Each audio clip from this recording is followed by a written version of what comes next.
ওমানের আকাশে বা গুরুত্বপূর্ণ স্থাপনার আশেপাশে ড্রোন কিংবা সন্দেহজনক কোনো বস্তু উঠতে দেখলে তা অবিলম্বে রিপোর্ট করার জন্য নাগরিকদের প্রতি আহ্বান জানিয়েছে রয়্যাল ওমান পুলিশ। সম্প্রতি দেশটির নিরাপত্তা কর্তৃপক্ষের তরফ থেকে এক জরুরি বিজ্ঞপ্তিতে প্রবাসী ও স্থানীয় নাগরিকদের উদ্দেশ্যে এই নির্দেশনা দেওয়া হয়েছে। জননিরাপত্তা নিশ্চিত করতে এবং যেকোনো অনাকাঙ্ক্ষিত পরিস্থিতি এড়াতে সাধারণ মানুষের সহযোগিতা একান্ত কাম্য বলে জানিয়েছে কর্তৃপক্ষ। বিজ্ঞপ্তিতে বলা হয়েছে, দেশের আকাশসীমায় বা কোনো স্পর্শকাতর এলাকার কাছাকাছি চালকবিহীন বিমান বা ড্রোন জাতীয় কোনো বস্তু নজরে এলে তার সঙ্গে সঙ্গে কর্তৃপক্ষকে জানাতে হবে। নাগরিকদের সুবিধার্থে এবং দ্রুত তথ্য আদান প্রদানের লক্ষ্যে একটি বিশেষ হোয়াটসঅ্যাপ নম্বরও চালু করা হয়েছে। কারো নজরে এমন কিছু এলে সরাসরি 77720078 এই নম্বরে হোয়াটসঅ্যাপ বার্তা পাঠিয়ে তথ্য দেওয়ার অনুরোধ জানানো হয়েছে। বার্তা পাঠানোর সময় ঘটনাস্থলের লোকেশন বা অবস্থান এবং সম্ভব হলে একটি ছবি সংযুক্ত করার পরামর্শ দেওয়া হয়েছে, যাতে আইন শৃঙ্খলা রক্ষাকারী বাহিনী দ্রুত ও কার্যকর ব্যবস্থা গ্রহণ করতে পারে। তবে এ সংক্রান্ত ছবি বা ভিডিও সামাজিক যোগাযোগ মাধ্যমে শেয়ার বা জনসমক্ষে প্রচার করা থেকে বিরত থাকার জন্য কঠোর নির্দেশ দেওয়া হয়েছে।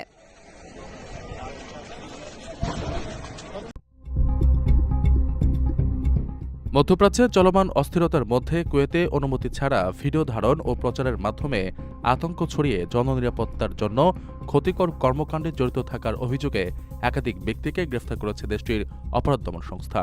স্বরাষ্ট্র মন্ত্রণালয়ের বিবৃতিতে বলা হয়, গ্রেফতারকৃতদের মধ্যে কয়েকজন চলমান ঘটনাস্থলের ভিডিও ধারণ করে তা অনুমতি ছাড়া সামাজিক যোগাযোগ মাধ্যমে ছড়িয়ে দেন।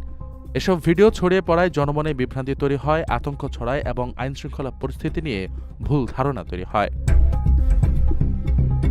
এছাড়া বিবৃতিতে ব্যক্তিগত সোশ্যাল মিডিয়া অ্যাকাউন্টের মাধ্যমে সন্ত্রাসী সংগঠনের প্রতি সহানুভূতি প্রকাশ করে পোস্ট দেওয়ার অভিযোগেও কয়েকজনকে আটক করা হয়েছে বলে জানানো হয়। স্বরাষ্ট্র মন্ত্রণালয় জানিয়েছে, সামাজিক যোগাযোগ মাধ্যমসহ বিভিন্ন মাধ্যমে নজরদারি কার্যক্রম জোরদার করা হবে। কেউ আইন ভঙ্গ করলে তার বিরুদ্ধে কঠোর ব্যবস্থা নেওয়া হবে। গ্রেপ্তার হওয়া ব্যক্তিদের প্রয়োজনীয় আইনি প্রক্রিয়া শেষে সংশ্লিষ্ট কর্তৃপক্ষের কাছে হস্তান্তর করা হয়েছে। মন্ত্রণালয় আরও জানায়, এ ধরনের অবৈধ কর্মকাণ্ড থেকে বিরত থাকতে আগেই সতর্ক করা হয়েছিল। দেশের নিরাপত্তা ও স্থিতিশীলতা ক্ষুণ্ণ করার যে কোনো চেষ্টা বরদাস্ত করা হবে না। মধ্যপ্রাচ্যে চলমান যুদ্ধ অবিলম্বে বন্ধের আহ্বান জানিয়েছে ওমান। একই সঙ্গে সংঘাতময় এই পরিস্থিতির কারণে দেশটিতে আটকে পড়া সব বিদেশি নাগরিককে নিজ নিজ দেশে নিরাপদে ফিরিয়ে নিতে সর্বোচ্চ সহায়তার আশ্বাস দিয়েছেন ওমানের পররাষ্ট্রমন্ত্রী বদর আল বুসাইদি। সামাজিক যোগাযোগ মাধ্যম এক্সে দেওয়া এক বার্তায় ওমানের পররাষ্ট্রমন্ত্রী এই প্রতিশ্রুতি দেন। তিনি লেখেন, আটকে পড়া লোকজনকে দেশে ফেরত পাঠানোর ব্যবস্থা করতে ওমান সরকার ইতিমধ্যে বিভিন্ন দেশ এবং আন্তর্জাতিক উড়োজাহাজ সংস্থাগুলোর সঙ্গে সমন্বয় করে কাজ করছে। বদর আল বুসাইদি তার বার্তায় মানবাধিকারের উপর জোর দিয়ে আরও বলেন, আমরা সবাইকে এই বার্তা দিতে চাই যে আপনার কাছে যে দেশেরই পাসপোর্ট থাকুক না কেন, সব দেশের নাগরিককে নিরাপত্তা ও সুরক্ষার সমান মানবাধিকার রয়েছে। ভারতীয় সংবাদ মাধ্যম জি নিউজের এক প্রতিবেদন থেকে এই তথ্য জানা গেছে।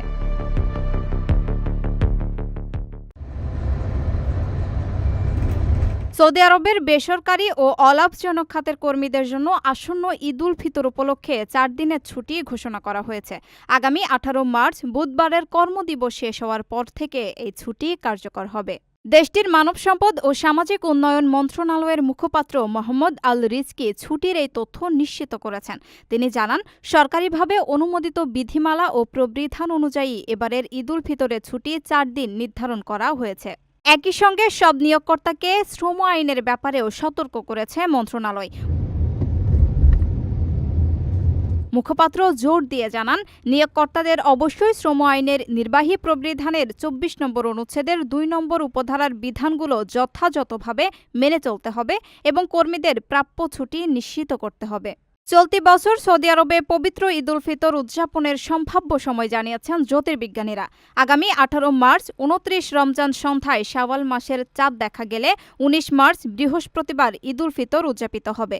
তবে ওই দিন চাঁদ দেখা না গেলে রমজান মাস 30 দিনে পূর্ণ হবে এবং সেক্ষেত্রে 20 মার্চ শুক্রবার সৌদি আরবে পবিত্র ঈদ উল ফিতর উদযাপিত হবে।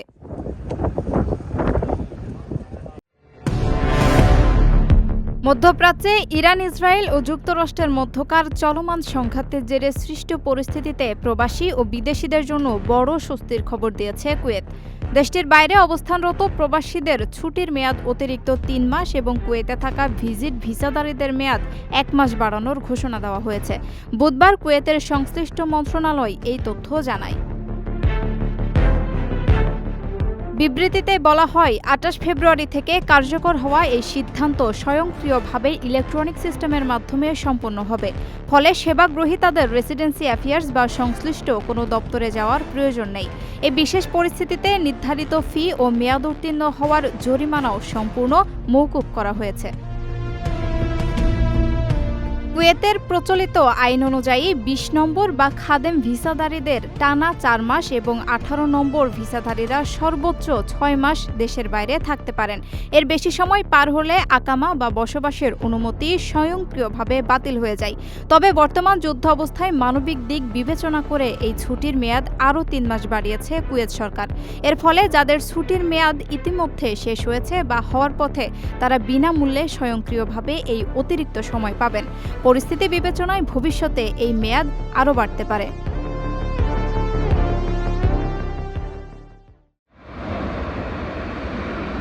মধ্যপ্রাচ্যে চলমান সংঘাতে ফ্লাইট স্থগিত হওয়ায় সংযুক্ত আরব আমিরাতের দুবাইয়ে আটকে পড়া ১৮৯ বাংলাদেশি দেশে ফিরেছেন। বৃহস্পতিবার সকালে ইউএস বাংলা এয়ারলাইন্সের একটি বিশেষ ফ্লাইট তাদের নিয়ে ঢাকার হজরত শাহজালাল আন্তর্জাতিক বিমানবন্দরে অবতরণ করে। দুবাইয়ের আটকে পড়া বাংলাদেশিদের দেশে ফিরিয়ে আনতে বুধবার প্রথম ফ্লাইটটি ঢাকা থেকে সন্ধ্যা ৭:২০ উড্ডয়ন করে। পরে ফ্লাইটটি দুবাই থেকে স্থানীয় সময় রাতে ঢাকার উদ্দেশ্যে রওনা হয়ে বৃহস্পতিবার সকালে ঢাকায় অবতরণ করে। অপর ফ্লাইটটি হজরত শাহজালাল আন্তর্জাতিক বিমানবন্দর থেকে বৃহস্পতিবার বিকেল ৫:১৫ দুবাইয়ের উদ্দেশ্যে রওনা হচ্ছে। একই ফ্লাইট আটকে পড়া বাংলাদেশিদের নিয়ে দুবাই থেকে স্থানীয় সময় রাত ১০টায় ঢাকার উদ্দেশ্যে রওনা হবে। জানা গেছে, ৪৩৬ আসনের এয়ারবাস A330-300 উড়োজাহাজের মাধ্যমে বিশেষ করে দুটি ফ্লাইট পরিচালিত হচ্ছে। দুবাই এয়ারপোর্ট অথরিটি সার্বিক পরিস্থিতি বিবেচনায় US Bangla airlines, Emirates, air India সহ কয়েকটি এয়ারলাইন্সকে বিশেষ ফ্লাইট পরিচালনার অনুমতি দিয়েছে। যেসব বাংলাদেশি যাত্রীর ভিসার মেয়াদ এরই মধ্যে শেষ হয়েছে অথবা শীঘ্রই শেষ হতে যাচ্ছে, তাদেরকে অগ্রাধিকার ভিত্তিতে ভ্রমণের সুযোগ দেওয়া হচ্ছে।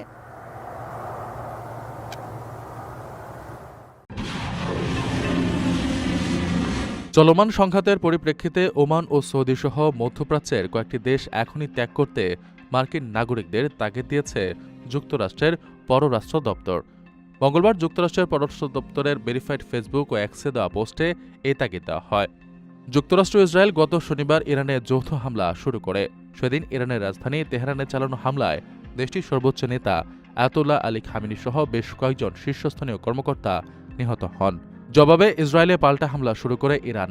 পাশাপাশি তারা মধ্যপ্রাচ্যের বিভিন্ন দেশে মার্কিন ঘাঁটিসহ বিভিন্ন স্থানে হামলা চালিয়ে যাচ্ছে। মধ্যপ্রাচ্যে আমেরিকানদের জননিরাপত্তা সংক্রান্ত গতকাল সোমবার হালনাগাদ তথ্যে মার্কিন পররাষ্ট্র দপ্তর কয়েকটি দেশ ও এলাকায় তালিকা দিয়ে বলেছে, এসব জায়গায় গুরুতর নিরাপত্তা ঝুঁকি আছে। তালিকায় উল্লিখিত দেশ ও এলাকাগুলো হল বাহরাইন, মিশর, ইরান, ইরাক, ইসরায়েল, পশ্চিম তীর ও Gaza, Jordan, Kuwait, Lebanon, Oman, Qatar, Saudi আরব, সিরিয়া, সংযুক্ত আরব আমিরাত ও ইয়েমেন। মার্কিন পররাষ্ট্র দপ্তর বলেছে, উল্লিখিত দেশগুলো গুরুতর নিরাপত্তা ঝুঁকি আছে। তাই পাওয়া যায় এমন বাণিজ্যিক পরিবহন ব্যবহার করে মার্কিন নাগরিকদের এখনই এসব দেশ ত্যাগ করার জন্য বলা হচ্ছে।